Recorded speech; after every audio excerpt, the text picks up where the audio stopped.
If you ask Hollywood directors, I'll tell you that sound is 50% of the experience. They spend a lot of time and energy to put their creative intent in the sound because it conveys a lot of the emotions, if you think about it, for pretty much any type of movie. So when it comes to consumption and the type of experience you can deliver to consumers in their home, quite frankly, there have been a lot of technology innovation over the past 10, 15 years on the video side, whether it's transitioning from standard definition to high definition and either high definition 1080p 24 type of delivery mechanism that would provide a very compelling experience.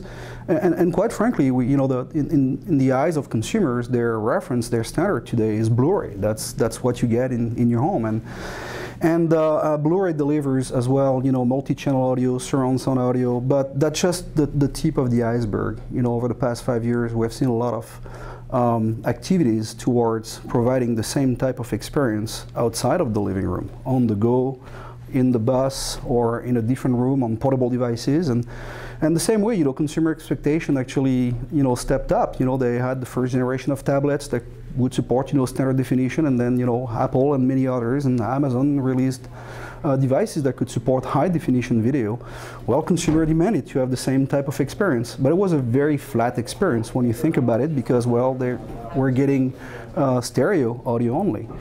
And those online over-the-top services are becoming, and now today are extremely successful. Netflix got north of 40 million subscribers around the world, and Amazon Instant Video is very successful, and Vudu is very successful, and they're making their way back into the living room, right? And they realize that, well, in order to enhance the consumer experience and put it on par with what consumers are used to through their pay TV operators or broadcasters or optical media, Blu-ray, they demand the same type of experience. But to your question, what's next? So the experience is just not about the resolution. It's also about the frame rate.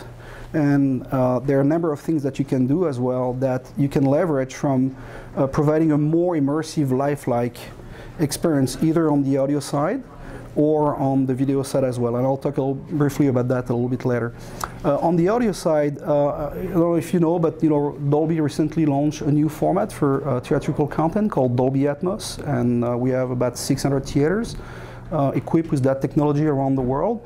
And in a nutshell, what it is a groundbreaking innovation in the sense that it allows the content creator to provide very, very specific 3D immersive sound in the theater by pointing object right where they want to in the theater. So if you picture a bullet buzzing past your ears, in a 5.1 existing environment, the bullet would just be there on the left or on the right. With that new technology in the cinema, they can get the bullet to go from one speaker to another, and you really get that feeling. The same way you can get rain falling down on your head. So it's like fully enveloping 3D sound experience.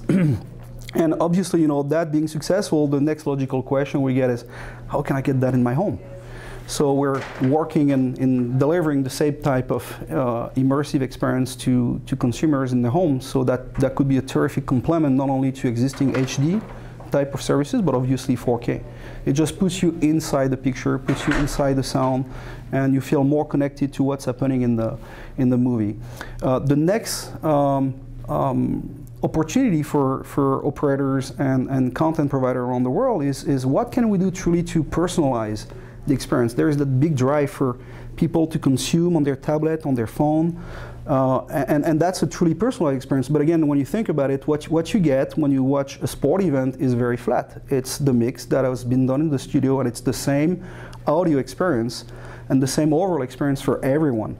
It doesn't matter who you like. If you root for Manchester United or Liverpool, you get the same experience. And what we're demonstrating at the show is the next frontier of personalized experience, where consumer will be given the opportunity, will be given the choice. So I want to be in that part of the stadium with that fan, and I want to have access to that particular commentator because I like him. He's very funny, and I want to be able to tune in my friends on Skype or Twitter so we can have a chat while we watch the game at the same time.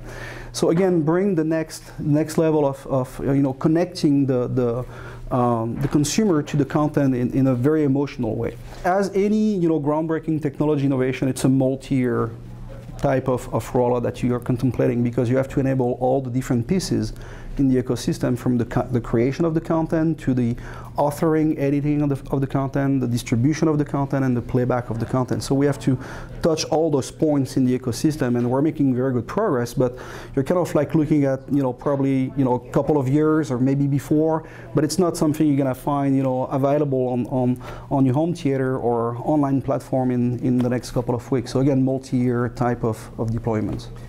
And what about audio on mobile devices, digital devices, tablets? Where is it now? Where should it go? What's Dolby doing there?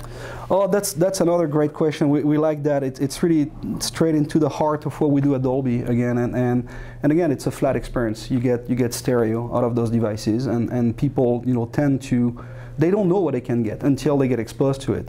So we've been developing a lot of technologies that we embed on those portable devices, either to enhance the playback on those tiny speakers, on those tablets or those phones, or on headphones. So for instance, what we do, we leverage all that information that you deliver in a 5.1 multi-channel soundtrack, and we leverage that information to create virtualization on the headphones or on the speakers. So again, to bring you that cinema-like experience even on a small, tiny device. Again, it's a big difference. You just feel more connected to the content the way you would if you were sitting on your couch and enjoying the content on a full, discrete 5.1 surround sound system.